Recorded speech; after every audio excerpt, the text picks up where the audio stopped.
మహాగణాధిపతయే నమః. శ్రీమాత్రే నమః. మాచిరాజు భక్తి ప్రేక్షకులందరికీ నమస్కారం.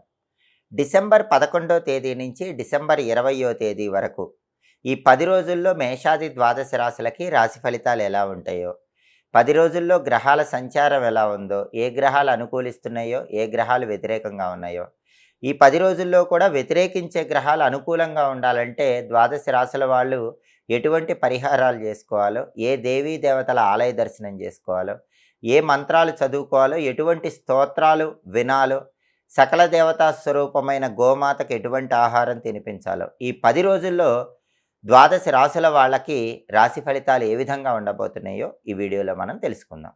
ముందుగా మేషరాశి.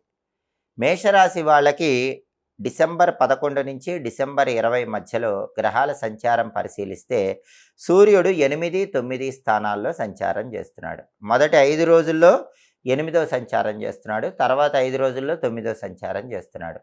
సూర్యుడికి 8, 9 2 సంచారాలు యోగించవు. కాబట్టి మేషరాశి వాళ్ళకి సూర్యుడి బలం తక్కువగా ఉంది. అయితే మొదటి 5 రోజుల్లో 8వ ఇంట్లో ఉండటం వల్ల అష్టమ రవి దోషం అనే పేరుతో పిలుస్తారు. ప్రధానంగా ఆరోగ్యపరమైన ఇబ్బందులు ఉండే అవకాశాలు ఉన్నాయి.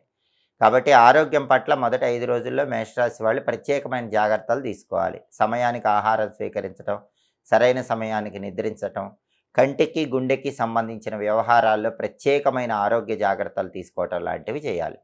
ఆఫీసులో కూడా ఎంత కష్టపడ్డా కష్టానికి తగిన ఫలితం రావటం ఆలస్యం అవుతుంది. తర్వాత 5 రోజుల్లో అంటే 16వ తేదీ నుంచి 20వ తేదీ వరకు సూర్యుడు భాగ్యస్థానంలో ఉన్నప్పుడు రావాల్సిన ప్రమోషన్ ఆగిపోయే అవకాశం ఉంటుంది. రావాల్సినటువంటి పిత్రార్జిత ఆస్తులు, తండ్రి వైపు నుంచి రావాల్సిన ఆస్తులు చివరి క్షణంలో ఆగిపోయే అవకాశాలు ఎక్కువగా ఉంటాయి. అలాగే వ్యవసాయ రంగంలో కూడా రావాల్సినటువంటి లాభం చివరి క్షణంలో ఆగిపోయే అవకాశాలు ఉంటాయి. రాజకీయాల్లో కూడా రావాల్సిన పదవి ఆగిపోతూ ఉంటుంది. అంటే చివరి క్షణంలో రావాల్సిన అదృష్టం అనేది వృత్తిపరంగా రావటం కొద్దిగా ఆలస్యం అవటం లేదా ఆగిపోవటం ఇలాంటివి డిసెంబర్ 16 నుంచి డిసెంబర్ 20 మధ్యలో ఈ 5 రోజుల్లో జరిగే అవకాశాలు ఉన్నాయి. ఈ 10 రోజులు కూడా సూర్యుడి బలం లేదు కాబట్టి సూర్యుడి బలం పెంచుకోవటానికి సూర్యుడికి అధిష్టాన దైవం విష్ణుమూర్తి కాబట్టి ప్రతిరోజు కూడా ఓం నమో భగవతే వాసుదేవాయ ఈ మంత్రాన్ని 21 సార్లు చదువుకోవాలి. అలాగే విష్ణు సహస్రనామ స్తోత్రం చాంటింగ్ వినాలి. నానబెట్టిన గోధుమలు బెల్లంతో కలిపి ఆవుకు తినిపించడం, కేజింబావు గోధుమలు ఎరుపు రంగు వస్త్రంలో మూటగట్టి దానం ఇవ్వటం ద్వారా సూర్యుడి బలాన్ని పెంచుకొని సమస్త శుభాలను సిద్ధింపజేసుకోవచ్చు. అలాగే ఈ 10 రోజుల్లో కూడా బుధుడు 8వ స్థానంలో సంచారం చేస్తూ మేషరాశి వాళ్లకు వ్యతిరేక ఫలితాలు ఇస్తున్నాడు. డిసెంబర్ 11 నుంచి డిసెంబర్ 20 మధ్యలో అష్టమ బుధ దోషం ఉంది. ఈ అష్టమ బుధ దోషం ఉన్నప్పుడు ఏం జరుగుతుందంటే విద్యార్థులు బాగా కష్టపడి చదివినా కూడా పరీక్షల దగ్గరకు వచ్చేసరికి జ్ఞాపక శక్తి తక్కువగా ఉండి చదివింది గుర్తు రాకపోవటం, పరీక్షలు సరిగ్గా రాయలేకపోవటం ఇలాంటివి జరుగుతూ ఉంటాయి. అలాగే కొత్త జాబ్ కోసం ఇంటర్వ్యూలకు వెళితే ఎంత బాగా కష్టపడి ప్రిపేర్ అయ్యి ఇంటర్వ్యూకి వెళ్ళినా లాస్ట్ రౌండ్లో చదివిన విషయాలు, ప్రిపేర్ అయిన విషయాలు గుర్తు రాకపోవటం, లాస్ట్ రౌండ్లో ఇంటర్వ్యూలో ఫెయిల్ అయిపోవటం, కొత్త జాబ్ కోసం వెళ్ళిన ఇంటర్వ్యూలో సెలెక్ట్ అవ్వలేకపోవటం ఇలాంటివి జరుగుతాయి. అలాగే వ్యాపారం ఎంత బాగా చేసినా సరే చివరి క్షణంలో వచ్చినటువంటి కస్టమర్లు మీ సరుకు కొనుక్కోకుండా వెళ్ళిపోవటం ఇలాంటివి జరిగే సూచనలు ఉన్నాయి. అష్టమ బుధ దోషం వల్ల మీరు ఎంత కష్టపడినా విద్యారంగంలో, ఉద్యోగ రంగంలో, వ్యాపార రంగంలో రావలసినటువంటి ఫలితం చివరి క్షణంలో జారిపోతుంది. ఈ అష్టమ బుధ దోషం పోవాలంటే గణపతికి సంబంధించినటువంటి గం క్షిప్రప్రసాదనాయ నమః అనే మంత్రం రోజు 21 సార్లు చదువుకోవాలి. సంకటనాశక గణేశ స్తోత్రం వినాలి. నానబెట్టిన పెసలు గోమాతకు తినిపించాలి. కేజింబావు పెసలు ఆకుపచ్చ వస్త్రంలో మూటగట్టి దానం ఇవ్వాలి. అప్పుడు అష్టమ బుధ దోషం తొలగిపోతుంది. బుధుడి అనుగ్రహం వల్ల ఈ సమస్యల నుంచి బయటపడవచ్చు. అలాగే డిసెంబర్ 11 నుంచి డిసెంబర్ 20 మధ్యలో కుజుడు 9వ స్థానంలో వ్యతిరేక ఫలితాలు ఇస్తున్నాడు. భాగ్యంలో 9వ స్థానంలో కుజుడు వ్యతిరేకంగా ఉన్నాడు కాబట్టి ఫుడ్ బిజినెస్ చేసేవాళ్ళు, హోటల్ కమ్ రెస్టారెంట్, రైసు, ఎండుమిర్చి, కాపర్ మెటీరియల్ ఇలాంటి వ్యాపారాలు చేసే వాళ్ళకి లాభం రాకుండా చివరి క్షణంలో ఏదో ఒక సమస్య వచ్చే సూచనలు ఉంటాయి. రియల్ ఎస్టేట్లో కూడా డీల్ ఓకే అయ్యి చివరి క్షణంలో డీల్ క్యాన్సిల్ అయిపోయే అవకాశం ఉంటుంది. అలాగే సోదరులతో కూడా లేనిపోని చికాకులు, విభేదాలు కలిగే సూచనలు ఉంటాయి.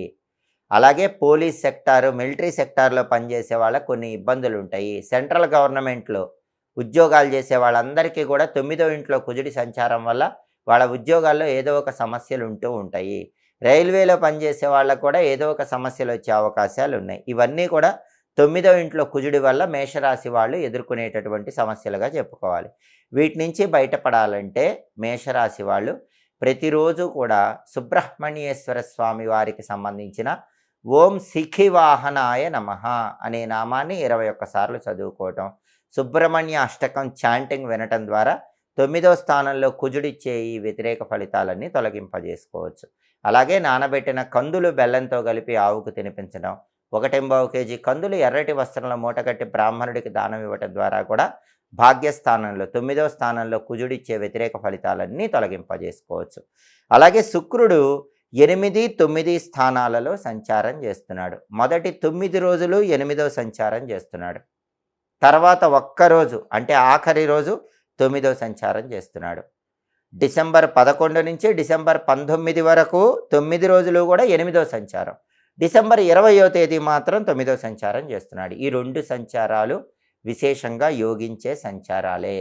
8, 9 స్థానాల్లో శుక్రుడు ఉన్నప్పుడు ఏదో ఒక విధంగా ఆకస్మిక ధనప్రాప్తిని కలిగింపజేస్తాడు. అందులోనూ దాదాపుగా 9 రోజులు 8వ స్థానంలోనే ఉన్నాడు కాబట్టి ఎన్ని సమస్యలున్నా కూడా, కెరీర్ పరంగా సమస్యలున్నా, ఇతర సమస్యలున్నా అవసరానికి ధనం చేతికి అందుతూ ఉంటుంది. ఆకస్మిక ధనప్రాప్తి యోగం ఉంటుంది. ఎన్ని సమస్యలున్నా కూడా శుక్రుడి బలం ఉంది కాబట్టి లేడీస్ సపోర్ట్ వల్ల ఆ సమస్యల నుంచి బయటపడగలుగుతారు. అలాగే స్త్రీల యొక్క సహాయ సహకారాల వల్ల కష్టమైన పనులన్నీ కూడా సులభంగా పూర్తి చేసుకుంటారు. సినిమా, టీవీ రంగాల్లో, సంగీత, నాట్య రంగాల్లో కూడా కొత్త కొత్త అవకాశాలు అందిపుచ్చుకోగలుగుతారు. భార్యాభర్తల మధ్య ఉన్న విభేదాలు తొలగిపోయి భార్యాభర్తల మధ్య అన్యోన్యత అనేది చాలా చక్కగా పెరుగుతుంది. అంతేకాకుండా శుక్రుడు బాగున్నాడు కాబట్టి ఎవరికైనా సరే టెక్స్టైల్ బిజినెస్ చేసేవాళ్ళు, లేడీస్ ఎంపోరియం, బొటిక్, ఇలా బ్యూటీ సంబంధమైనటువంటి వ్యాపారాలు చేసే మేషరాశి వాళ్ళకి మంచి లాభాలు వచ్చేటటువంటి సూచనలు చాలా ఎక్కువగా ఉన్నాయి. శుక్రుడి బలం బాగుంది కాబట్టి ఈ రకమైనటువంటి ప్రయోజనాలన్నీ చేకూరుతాయి. కాబట్టి డిసెంబర్ 11 నుంచి డిసెంబర్ 20 మధ్యలో మేషరాశి వాళ్ళకి రవి, బుధుడు, కుజుడు ఈ 3 గ్రహాలు యోగించటం లేదు కాబట్టి ఈ 3 గ్రహాలకు సంబంధించిన పరిహారాలు చేసుకుంటే, విశేషంగా శుక్రుడి బలం ఉంది కాబట్టి వ్యతిరేక ఫలితాలన్నీ తొలగింపజేసుకొని అనుకూల ఫలితాలు అందిపుచ్చుకోవచ్చు. ఆధునిక కాలంలో ఎంత కష్టపడి చదువుకున్నా కష్టానికి తగిన ఉద్యోగం రాక చాలామంది బాధపడుతున్నారు. అలాగే విదేశాలకు వెళ్ళాలని ప్రయత్నించినప్పటికీ వీసా రిజెక్ట్ అవ్వటం వల్ల ఇబ్బంది పడుతున్నారు. వ్యాపారంలో కూడా ఎంత బాగా కష్టపడ్డా నష్టాలు అనేవి ఎక్కువగా వస్తున్నాయి. కాబట్టి అర్హతకు తగిన ఉద్యోగం, క్వాలిఫికేషన్కి తగిన ఉద్యోగం రావాలన్నా, విదేశాలకు వెళ్ళి ఉద్యోగాలు చేయాలన్నా, విదేశాల్లో డబ్బులు బాగా సంపాదించాలన్నా, వ్యాపారంలో బాగా సక్సెస్ అవ్వాలన్నా కొన్ని సులభమైన విధి విధానాలు పాటించాలి. ఎవరికైనా సరే ఉద్యోగం తొందరగా రావాలంటే ఉద్యోగ కారకుడు గణపతి కాబట్టి గణపతికి సంబంధించినటువంటి ఓం క్షిప్రప్రసాదనాయ నమః అనే మంత్రాన్ని రోజు 21 సార్లు చదువుకోండి. ఓం క్షిప్రప్రసాదనాయ నమః ఈ మంత్రాన్ని కానీ, లేదా గం క్షిప్రప్రసాదనాయ నమః ఈ మంత్రాన్ని కానీ రోజు 21 సార్లు చదువుకుంటే గణపతి అనుగ్రహం వల్ల తొందరగా ఉద్యోగ ప్రాప్తిని సిద్ధింపజేసుకోవచ్చు. అలాగే విష్ణుమూర్తికి సంబంధించి ఇంకో మంత్రం ఉంది. ఓం వషట్కారాయ నమః ఈ మంత్రాన్ని రోజు 21 సార్లు చదువుకున్నా తొందరగా ఉద్యోగ ప్రాప్తి యోగం ఉంటుంది. అలాగే చాలామందికి ఈ రోజుల్లో వీసా రిజెక్ట్ అవుతోంది. అబ్రాడ్ వెళ్ళాలనే కల కలగానే మిగిలిపోతోంది. అబ్రాడ్ తొందరగా వెళ్ళటానికి ఒక అద్భుతమైన మంత్రం ఉంది. ఆ మంత్రం ఏంటంటే ఓం కాలపాశధరాయ నమః ఇది మంత్రం. అబ్రాడ్ వెళ్ళాలి, అక్కడ చదువుకోవాలి, అక్కడ ఉద్యోగాలు చేయాలి, అబ్రాడ్లో బాగా సక్సెస్ అవ్వాలని భావించే వాళ్ళు ఎవరైనా సరే ఓం కాలపాశధరాయ నమః అనే మంత్రం రోజు 108 లేదా 54 లేదా 21 సార్లు చదువుకోండి. 41 రోజుల పాటు ఈ మంత్రం రోజు 108 సార్లు చదివితే 41 రోజులు పూర్తయిన తర్వాత వీసా ఇంటర్వ్యూకి వెళితే వీసా ఇంటర్వ్యూలో సక్సెస్ అయ్యే అవకాశం చాలా ఎక్కువగా ఉందని పరిహార శాస్త్రంలో చెప్పారు. అలాగే వీసాలు అప్రూవ్ అవ్వాలంటే గణపతిని 21 రోజుల పాటు తెల్ల జిల్లేడు పూలతో పూజించాలి. ఇంట్లో గణపతి ఫోటో దగ్గర ప్రమిదలో కొబ్బరి నూనె పోసి 5 ఒత్తులేసి దీపం పెట్టి 21 రోజుల పాటు ప్రతిరోజు గం గణపతయే నమః అనే మంత్రం చదువుతూ తెల్ల జిల్లేడు పూలతో గణపతిని పూజించండి. గణపతికి బెల్లం ముక్క నైవేద్యం పెట్టండి. ఇలా 21 రోజులు గణపతిని తెల్ల జిల్లేడు పూలతో పూజిస్తే 21 రోజులు పూర్తయిన తర్వాత వీసా ఇంటర్వ్యూకి వెళితే వీసా అప్రూవల్ వచ్చే అవకాశాలు ఎక్కువగా ఉన్నాయి. విదేశాలకు సులభంగా వెళ్ళవచ్చు. అలాగే చాలామంది ఎంత ప్రయత్నించినా వ్యాపారంలో నష్టాలు వస్తూ ఇబ్బంది పడుతూ ఉంటారు. వ్యాపారంలో నష్టాలు ఎక్కువగా వస్తున్న వాళ్ళు, వ్యాపారంలో లాభాలు తక్కువగా వస్తున్న వాళ్ళు, వ్యాపారంలో పోటీ ఎక్కువగా ఉన్నవాళ్ళు, వ్యాపార పరంగా మంచి పురోభివృద్ధి సాధించాలంటే, వ్యాపారం 3 పువ్వులు 6 కాయలుగా విరాజిల్లాలంటే ఎప్పుడైనా సరే బుధవారం రోజు దానిమ్మ మొక్క దేవాలయ ప్రాంగణంలో నాటి రండి. దానివల్ల వ్యాపారంలో మంచి పురోభివృద్ధి ఏర్పడుతుంది. అలాగే మీరు ఏ వ్యాపారం చేస్తున్నా సరే లక్ష్మీదేవి చిత్రపటాన్ని వ్యాపార సంస్థలో ఉంచి ఉదయం మీ షాపు తెరవగానే లక్ష్మీదేవి చిత్రపటం దగ్గర దీపాన్ని వెలిగించి కొబ్బరి పంచదార కలిపి నైవేద్యంగా సమర్పించండి. మీ బిజినెస్ ప్లేస్కి వచ్చేటటువంటి కస్టమర్లందరికీ ఆ కొబ్బరి పంచదార కలిపినటువంటి ఆ ప్రసాదాన్ని పంచిపెడుతూ ఉండండి. దీనివల్ల క్రమక్రమంగా వ్యాపారంలో మంచి పురోభివృద్ధి ఏర్పడుతుంది.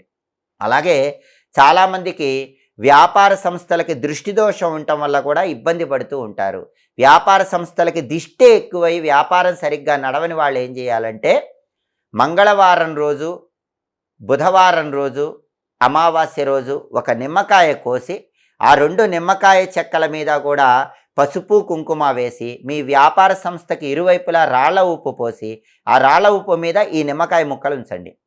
మీరు మీ షాప్ క్లోజ్ చేసి బయటికి వెళ్ళే సమయంలో ఆ రాళ్ల ఉప్పు, నిమ్మకాయ ముక్కలు, పసుపు కుంకుమ రాసినవి ఎవరు తొక్కని చోట చెట్టు మొదట్లో వేయండి. ఈ శక్తివంతమైన పరిహారాలు చేసుకుంటే వ్యాపారం బాగుంటుంది. వ్యాపారంలో కూడా బ్రహ్మాండమైన సక్సెస్ ఉంటుంది. వ్యాపార సంస్థకు ఉన్నటువంటి దృష్టి దోషాలు తొలగింపజేసుకోవచ్చు. మంచి పురోభివృద్ధి సాధించవచ్చు. కాబట్టి ప్రధానంగా ఉద్యోగపరంగా, విదేశీయాన పరంగా, వ్యాపార పరంగా ఈ సులభమైన పరిహారాలు చేసుకోవటం, ఈ మంత్రాలు చదువుకోవటం ద్వారా ఈ సమస్యల నుంచి బయటపడి సమస్త శుభాలను సిద్ధింపజేసుకోండి. ఎప్పటికప్పుడు జ్యోతిష శాస్త్ర పరంగా గ్రహాల సంచారంలో మార్పు గురించి తెలుసుకోవాలనుకుంటున్నారా? గ్రహాలు మారినప్పుడు గ్రహాల సంచారంలో మార్పు ద్వాదశ రాశుల మీద ఎలాంటి ప్రభావాన్ని కలిగింపజేస్తుందో తెలుసుకోవాలనుకుంటున్నారా? అయితే మాచిరాజు భక్తి ఛానల్ తప్పకుండా చూడండి. జ్యోతిష శాస్త్రానికి సంబంధించిన అన్ని ఆసక్తికరమైన విశేషాంశాల కోసం మాచిరాజు భక్తి ఛానల్ తప్పకుండా సబ్స్క్రైబ్ చేసుకోండి. మా వీడియోస్ మీకు నచ్చినట్లయితే మా ఛానల్ లైక్ చేసి, కామెంట్ చేసి, మా ఛానల్ వీడియోస్ 10 మంది మిత్రులకు షేర్ చేస్తూ దాంతోపాటుగా సబ్స్క్రైబ్ చేసుకోండి. సర్వే జనాః సుఖినో భవంతు. స్వస్తి.